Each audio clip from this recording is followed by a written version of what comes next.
एक समय की बात है, एक जाट था। उसकी नई नई शादी हुई थी। शादी के बाद वो पहली बार अपनी पत्नी को लेने अपने ससुराल जा रहा था।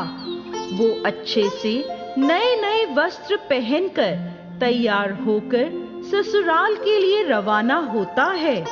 रास्ते में उसने देखा एक तालाब में एक गाय पानी पीने उतरती है।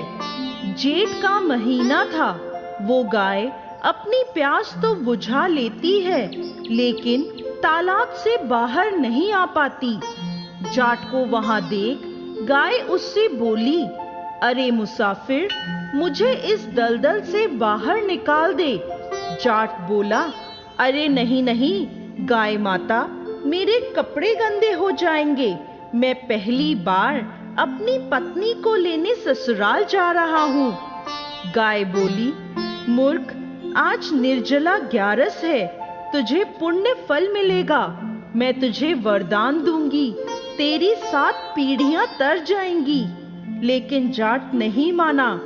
नाराज होकर गाय बोली, अगर तू मुझे नहीं निकालेगा तो मैं तुझे श्राप दे दूंगी। जा, तू अब से 8 पहर बाद गधा बन जाएगा। वो जाट डर गया और अब गाय से माफी मांगने लगा, लेकिन तब तक गाय तालाब में पूरी तरह डूब गई थी। ये देख जाट उदास हो गया और उदास मन से ही वो ससुराल पहुंचा। जवाई को देखकर ससुराल में सभी बहुत खुश हुए, लेकिन जाते ही उसने रट पकड़ ली, मेरी पत्नी को विदा कर दो, हमें जाना है, हमें अभी जाना है। सभी ने मिन्नतें करी, जवाई जी एक दिन तो रुक जाओ, लेकिन वो नहीं माना। तब उसकी पत्नी बोली, सब इतना कह रहे हैं तो आप रुक क्यों नहीं जाते? तब जाट ने उसे श्राप की सारी बात बता दी।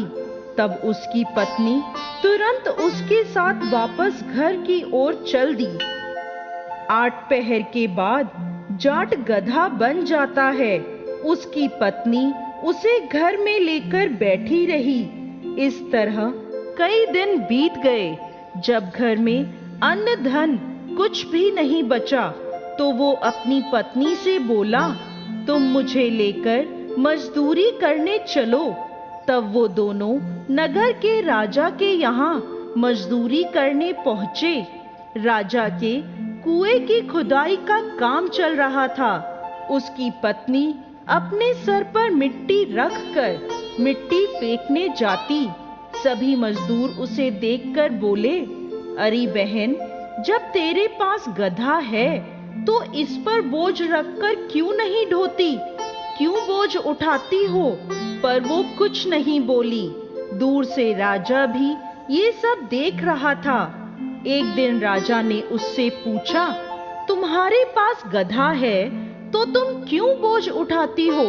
तब वह बोली, महाराज, ये गधा नहीं है, मेरे पति हैं। इन्हें गाय का श्राप लगा है।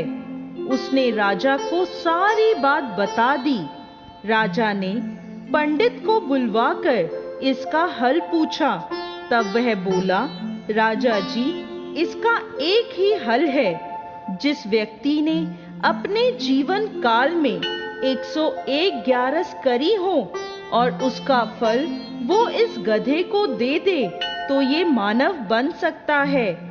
राजा ने पूरी नगरी में ऐलान करवा दिया कि जिसने भी 101 ग्यारस करी हैं, अगर वो अपनी ग्यारस का फल दे देता है तो राजा उसे अपना आधा राज्य दे देंगे। लेकिन पूरी नगरी में कोई भी ऐसा नहीं था जिसने 101 ग्यारस करी हो। किसी ने 10, किसी ने 11, तो किसी ने 21 ग्यारस करी थी।